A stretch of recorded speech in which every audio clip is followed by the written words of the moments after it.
My father laughed when I gave him his dream car on Thanksgiving, asserting I tried to buy his approval. That night, I took it back, ending all contact. I handed my dad the keys to his absolute dream car on Thanksgiving, a gesture I hoped would finally bridge the chasm between us. Instead, he laughed in my face, publicly shamed me, and called me desperate. That night, I took the car back, cutting him off for good. But I had no idea that was just the beginning of his desperate crusade to control me, even if it meant tearing my life apart. For years, I clung to this idea that family meant an unwavering, unconditional commitment. But I learned the hard way that for some, family is just another word for ownership. I'd already cut my father out of my life a few years prior, after a public catastrophe that shattered everything I thought I knew. This isn't a story of revenge or even hatred. It's about the exact moment I realized I had to walk away and how I found a peace so profound. It spoke louder than any words ever could. Most people think my job as a lineman is just about climbing poles and fixing wires. It's not. It's about being out there in the wildest storms, keeping the power on when everyone else is safe and warm. It's hard, it's risky, but after 12 years, I still love it. That feeling when the lights flicker back on after a huge outage, it's pure magic, like I've actually created something meaningful. But my father? He never saw it that way. He'd just scoff, calling it big boy Legos. Real success wears a tie, Michael. He'd pontificate, sipping his dark coffee like he was sharing ancient wisdom. He's a retired accountant, a man who genuinely believes your worth is measured by how many meetings you attend. My sister, Lily, on the other hand, she's the golden child. Her online fitness account, all rise and grind captions and gym selfies, gets Dad practically bowing down. A true entrepreneur, he'd rave. Yeah, Dad, posting squat videos for brand deals is totally Wall Street material. 2 years ago, after yet another soul-crushing lecture about getting a real job, something snapped. I was done explaining, done defending. I decided I wasn't going to tell him about my success. I was going to show him. Whenever I felt like giving up on the idea, his condescending voice echoed in my head. You'll burn out before you ever get ahead, Michael. Then one night, scrolling online, I saw it, an old listing for a 1972 Mustang Fastback. His dream car. The one he'd talked about since I was a kid, always describing it with reverence. Cherry red, manual, black stripes. He'd always dismissed it as too pricey, too impractical to ever buy. So I bought one. It needed serious work, but for an entire year it became my obsession. Every spare moment, every spare dime went into that car. My friend's garage became my second home. Parts, paint, every single bolt tightened by my hands. It was immaculate. It was perfect. Thanksgiving morning arrived before I knew it. I parked the Mustang outside their house, carefully covered it with a tarp, and tied a giant red bow on top. The house was already buzzing with family, cousins, neighbors. And, of course, Lily was live-streaming her arrival, treating it like a red carpet event. I walked in, calm and low-key, just like always. Dad was holding court in the living room, naturally, bragging about Lily's latest Wellness Expo invitation. I waited for a quiet moment, then simply said, "Hey, Dad, come outside for a second." And just like always, everyone followed. He saw the car utterly froze. He looked at me, then back at the car, then back at me. "Is this a joke?" he asked, his voice barely a whisper. "Nope," I said. "It's yours. Merry Thanksgiving." He walked around it slowly, almost reverently, touching the cherry red paint, his fingers tracing the black stripes. "A 72 Fastback," he murmured, like he couldn't quite believe it. For one fleeting second, I thought I'd actually done it. That maybe, finally, he'd be proud. Then he turned to the gaping crowd, a smirk spreading across his face, and delivered the punchline. "Guess my boy's trying to buy my approval." I didn't believe climbing poles paid this well. The laughter hit me like a physical blow. Not chuckles, but full-blown, uproarious, side-splitting laughter. Lily was practically cackling. Some random uncle actually clapped. And my father? He just stood there, beaming, soaking it all in, the star of his own cruel little comedy show. I smiled too, a fake, brittle smile, refusing to give him the satisfaction of seeing my anger. "Yeah," I said, my voice flat. "Someone's gotta keep the lights on." Then I turned and walked straight back inside. The rest of the night blurred into a painful charade of forced cheer. Lily staged photo ops by the Christmas tree. Dad relived his hilarious joke over and over, and I just sat in the back, clock watching. When dessert finally arrived, I made my excuses about an early shift. He chuckled. "Of course. Can't keep the city running without you, huh?" Outside, the air was sharp, my breath misting. I stood by my truck, watching the house lights flicker. The Mustang sat there, pristine, sparkling, completely out of place. I wanted that moment of respect, that nod of approval. Something. But deep down I knew better.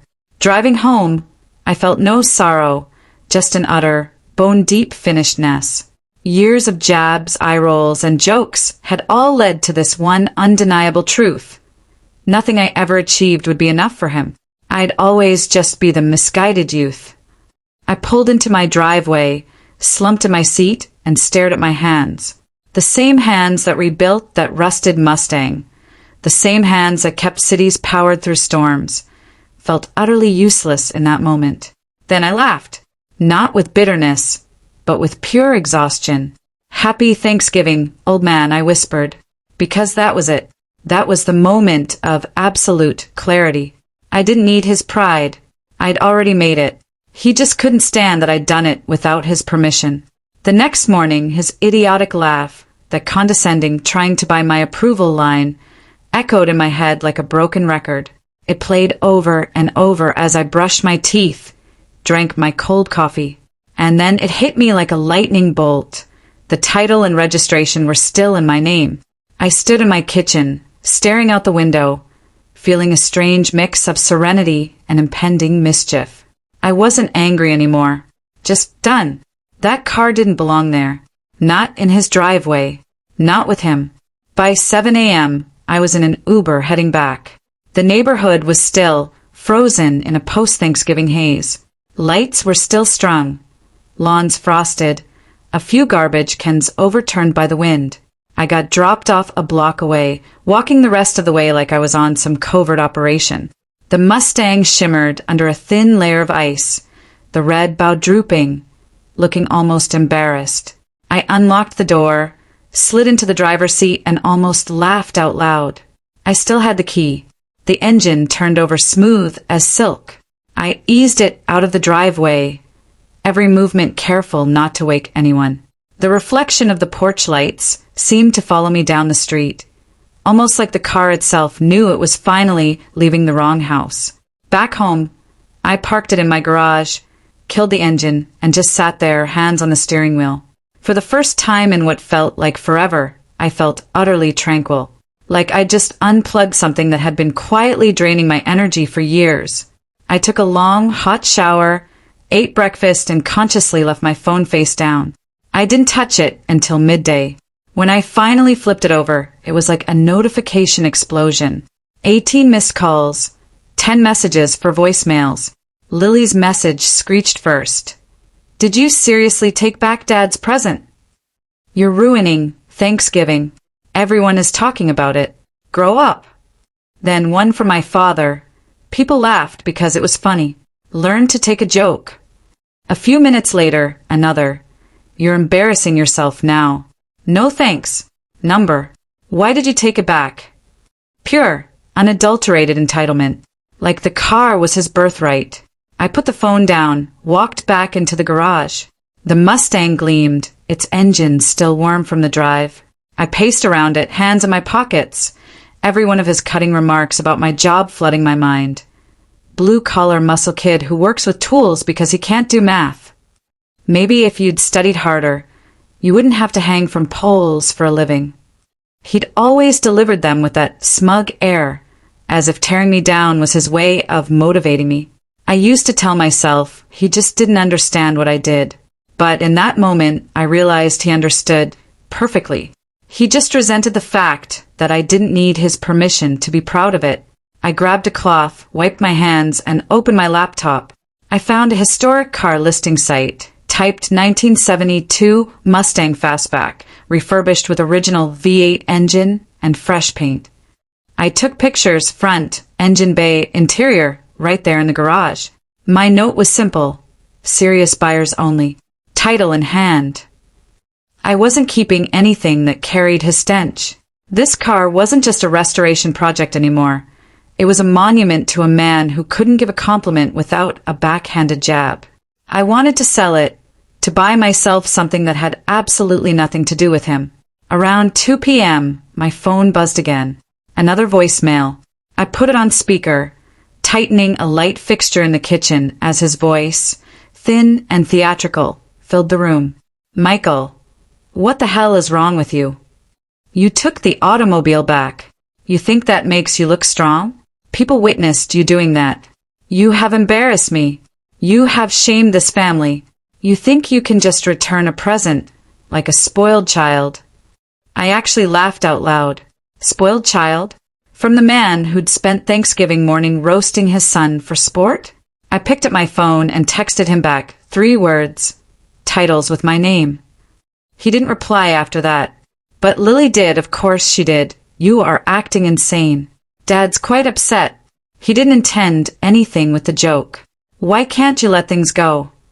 Why can't I let things go? Because I've been letting things go for 30 years. That's why. Every insult, every jab disguised as harmless banter. You don't realize how much that poison has consumed you until you finally stop. That evening, I found myself in the garage again, just staring at the Mustang. Someone had already contacted me, wanting to see it that weekend. I agreed. As I turned off the lights, I caught my reflection in the side mirror. I looked different, not in some dramatic movie montage way, but steadier, sharper. That night, lying in bed, a simple truth washed over me. I'd spent years, decades, trying to prove to him that I'd made something of myself. But I didn't have to prove anything anymore. The man who thought success required a tie and a fancy title could keep his empty house and his false pride. I had peace, and a car for sale. That weekend, a buyer showed up. An older guy, probably late 40s, who clearly knew his cars. He didn't even haggle. He just walked around the Mustang, nodded, and said, "Someone really took their time with this." "Yeah," I replied, handing him the keys. Someone did. By Monday morning, the car was gone. The garage was empty, and I felt a lightness I hadn't known was possible. I knew my father would explode the second he saw the Mustang listed online. So, I decided to sever the cord for real before his next meltdown. I found Rachel's number in my contacts, my stepmom. She was the only person in that house who ever treated me like a human being. She never really took sides, but she never pretended he was easy to live with either. My text was short, just 4 lines. "Hey Rachel, just wanted to let you know I'm taking a break from everything. Done with family vacations, fixing things, and trying to make peace when it's one-sided. Wishing you the best." I paused before hitting send, just staring at it. No long explanations, no essays, just the simple truth. 10 minutes later, her reply came. "You've done enough, Michael. Don't feel guilty. You deserve to be at ease." Simple, honest, probably the best thing anyone on that side of the family had ever said to me. After that, I decided to get ahead of the inevitable. My mother lived in Arizona, remarried, divorced, and now teaches sewing classes out of her garage. We had always kept things light, weather, work, surface-level stuff. But this time I called her for real. She picked up on the second ring. "Hey, stranger," she said. "Hey, Mom. I did something," I told her. She laughed. "Sounds like something you usually say before bad news." I told her everything. The Thanksgiving mess, the Mustang, his cruel joke. She didn't interrupt once. When I finished, there was a beat of silence. Then she said, "Good. Good." I asked, surprised. "That's not the part where you tell me to make peace." She laughed, a soft, knowing sound. "Michael, I was wondering when you'd finally stop trying to fix him. It's about time." Her calm, almost relieved tone shocked me. My mother isn't the emotional type. Then she said something I never expected. You know why I left him, right? She asked. I figured it was the arguing, I admitted. She sighed. It was the control. I leaned back, staring at the wall, picturing his smug face. I used to sell my crafts at fairs, she went on. He told me it wasn't respectable enough for an accountant's wife. Then she dropped the bombshell. He doesn't love people, Michael. He audits them. Their worth is just another line on a balance sheet. You could give him the entire world, and he'd still find an error somewhere. That hit me hard. He audits people. That's exactly what he did. Every interaction was a calculation of critique, of how much power he still held. I guess I finally got tired of being one of his lousy investments, I said. She laughed. You were the only one that actually paid off. He just didn't like the return coming in without his name on it. We talked for another hour. Her voice was lighter, freer than I had heard in years. Hanging up, I realized she hadn't been surprised at all. She'd been silently waiting for me to figure it out. Later, I sat on my porch with a cold soda, idly scrolling through job listings in Arizona. Not because I needed to move, but because I could. Because I didn't owe anyone an explanation anymore. It was bizarre how light everything felt, as if my entire life had been filled with constant background noise, and I'd finally remembered what quiet sounded like. Before going inside, I sent one last text to Rachel. Just so you know, I blocked him and Lily. I'm done. I appreciate you always being decent. A minute later, she replied, I understand. You're doing the right thing. I smiled, put my phone down, and locked the door. For the first time in years, there was no weight crushing my chest. Walking away wasn't disrespect. It was pure, unadulterated self-respect. I should have known my father wouldn't let it end there. A week after blocking him, I was climbing down from a transformer pole at work when a text came in from a coworker, Nate. Bro, everything good with you? I responded, confused. Then he sent a screenshot. It was an email chain from my father, addressed to Nate, another lineman, and our foreman. The subject line screamed, concern for my kid. The email read, Michael has been acting erratic recently. He has alienated himself from his family, made unpredictable financial decisions, and may be struggling mentally. I'm concerned he'll do something reckless. Please keep an eye on him. My jaw clenched so hard I thought my teeth would shatter. I could practically hear his tone, calm, sympathetic, perfectly crafted to make me sound like a ticking time bomb. I called Nate immediately. You didn't believe that garbage, right? Of course not, man, he said. But buddy, that is messed up. Who does this to their own child? Someone who treats people like projects, I mumbled. By the end of the day, 2 more coworkers had messaged me with the same story.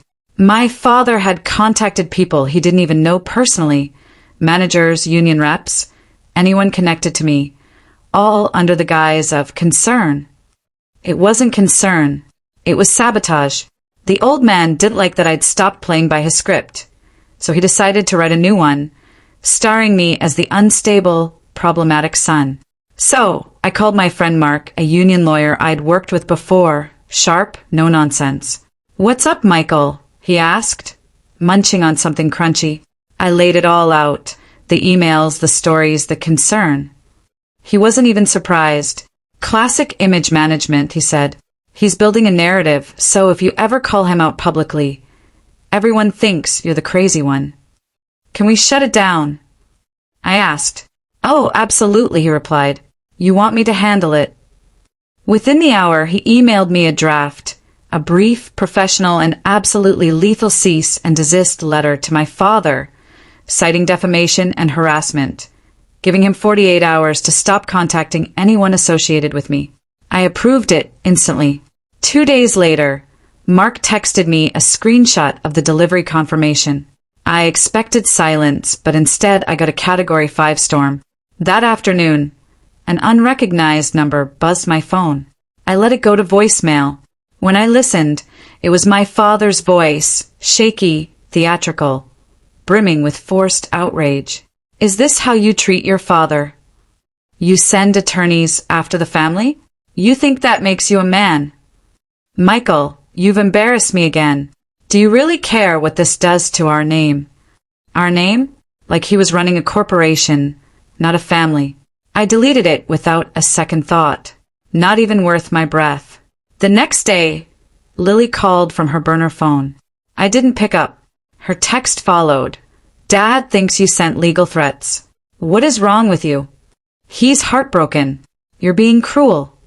I replied, tell him to stop contacting my coworkers and I'll stop defending myself. She saw it, didn't respond. Typical Lily. Defend Dad first, think later.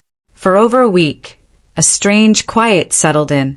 Then one day at lunch, I opened Facebook and nearly spit out my sandwich. There it was. A picture of my father, lying in a hospital bed, one of those flimsy patient gowns, an oxygen tube under his nose. The caption read, stress can really hurt the heart when your own blood turns on you. Appreciate your family while you still can. I just stared, speechless. Within minutes, the comments flooded in. Old family friends, churchgoers as accounting buddies, all rushing to offer condolences. Stay strong, Mr. Thompson.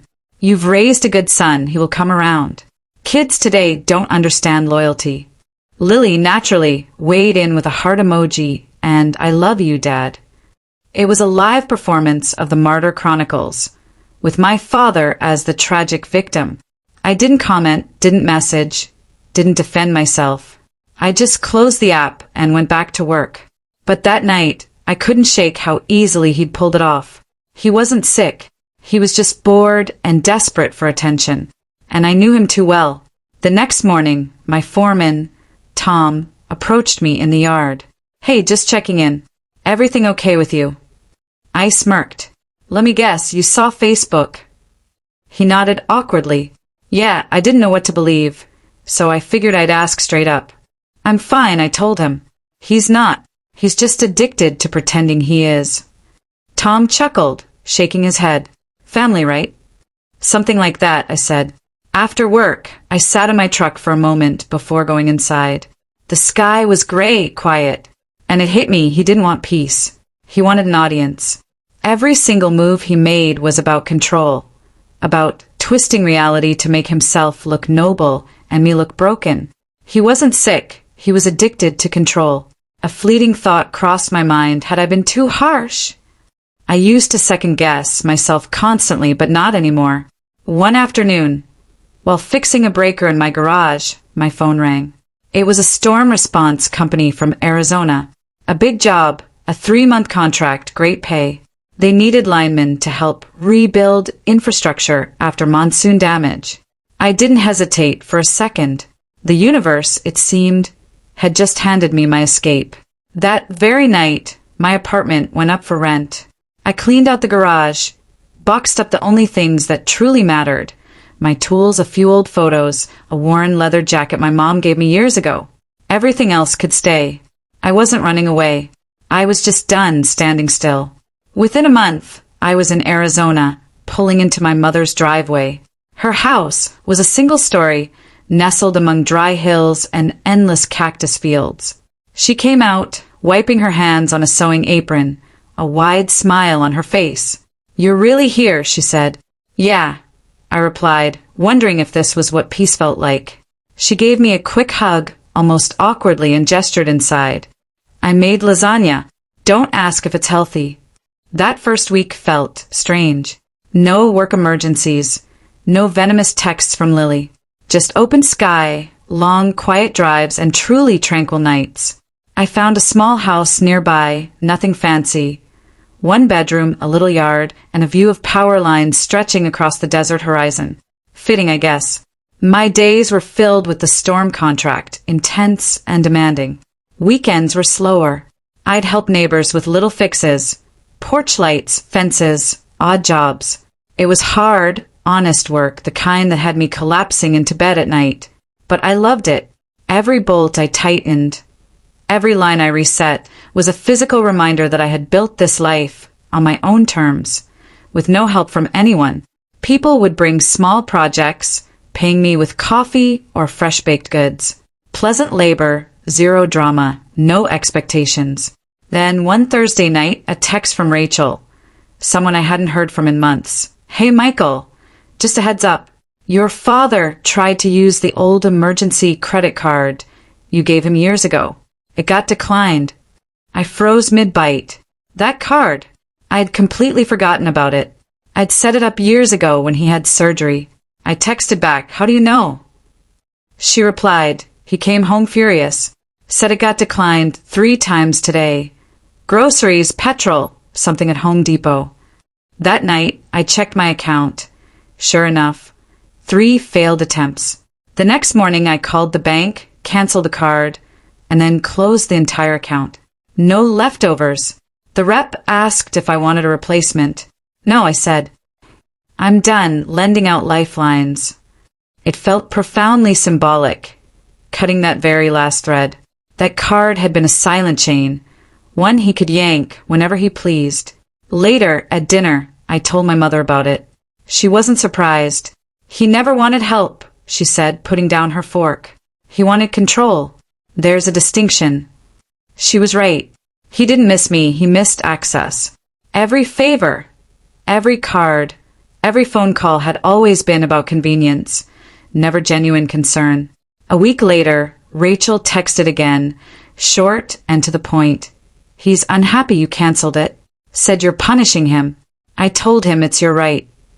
He didn't like that. I grinned reading it, not out of malice, but out of sheer, exhausted humor. The man genuinely believed that cutting him off financially was a moral outrage. That night, I sat on my porch, the desert wind whispering around me. The stars were impossibly bright, the air quiet, and for once, my mind wasn't replaying old arguments or unfinished sentences. I just sat there, watching the power lines stretch across the horizon like silver threads, the very lines I used to climb for a living. There was something poetic about it, I guess. The exact thing he'd mocked me for had become the source of my freedom. I thought about all the years I'd wasted trying to fix things, broken conversations, festering resentments, relationships that were never going to work. All of it. For what? To keep the peace for people who didn't care if I had any left for myself. I leaned back, finished my drink, and muttered to no one, "Guess I finally learned what to stop fixing." I stopped fixing everything that wasn't my job, including him. But apparently he still thought I was on call. It had been about 8 months since I canceled that card, and I was in Los Angeles for a week-long senior lineman training course. I hadn't thought about my father in months, hadn't even bothered to check what new act he was pulling online. The morning it happened, I was walking out of the hotel lobby, ID badge around my neck, scrolling through my schedule. Then I heard it. Michael. That voice. It could cut glass. I froze, turned. And there he was, my father, standing across the street in khakis and an impeccably ironed shirt, clutching a folder like he was about to file a formal complaint. I didn't move. He just smiled, as if nothing had happened, as if he hadn't spent the last 2 years actively trying to ruin my life. "Can we talk?" he yelled, crossing the street. "Let's chat like men." I should have walked away, but I didn't. Maybe it was curiosity, maybe a flicker of hope for closure. I just stood there as he stopped a few feet in front of me, adjusting his spectacles like he was about to deliver a TED Talk on superior parenting. "You look good," he said, scanning me. "I noticed your name as a participant in this training. Didn't expect to see you here." I didn't respond, just waited. He sighed dramatically. "I'm not sure why you've made me the villain in your little novel. It was just a joke, Michael. You took things too seriously. You've always been overly serious." There it was. The identical script, the same condescending tone, the classic blame shift. I almost grinned. So utterly predictable. You followed me all the way here to tell me I can't take a joke. I asked, my voice calm. He scowled, clearly thrown by my composure. "I tracked you down to make peace. You've humiliated me, insulted my family, and you act like I deserve it." "I don't act like it," I replied evenly. "You did." He shook his head, stepping closer. "You've changed, son. You used to be respectful. Now you speak to me like I'm a stranger." "You are," I stated plainly, "and quit calling me son. You forfeited the right to make me your punchline. That hit him. His face twitched with that familiar blend of confusion and fury he always displayed when someone dared to disagree. He pulled out some printed screenshots from his folder. Social media comments or texts, I assumed. This isn't who you are, he insisted, shaking the paper. You're more than this bitterness. I know you miss me. I laughed, a soft, mirthless sound. You know what's funny? You've been wrong about me my entire life. Might as well add that to the list. He just scowled. You don't miss me, I finally said. You miss control, and I owe you nothing. He stared at me for a beat, calculating. Then he took a deliberate step back, seemed to trip on his own heel, and threw his arms wide. Don't hit me, he yelled loudly. Wait, please stop. I froze. People on the sidewalk instantly turned. A couple walking their dogs stopped dead. Even a man dragging luggage across the street peered over. Someone started filming. What the hell are you talking about? I snapped, stepping back, raising my hands in confusion. He stumbled again, clearly faking it, clutching his shoulder. He's attacking me. Please stop. A woman near the curb gasped. Sir, you need to calm down. Someone else shouted, Hey guy, what's wrong with you? He's an old man. My stomach dropped, not from fear, but from utter disgust. He'd rehearsed this. The folder hit the sidewalk, papers scattering like a dramatic movie scene. He was breathing heavily, performing like it was Broadway.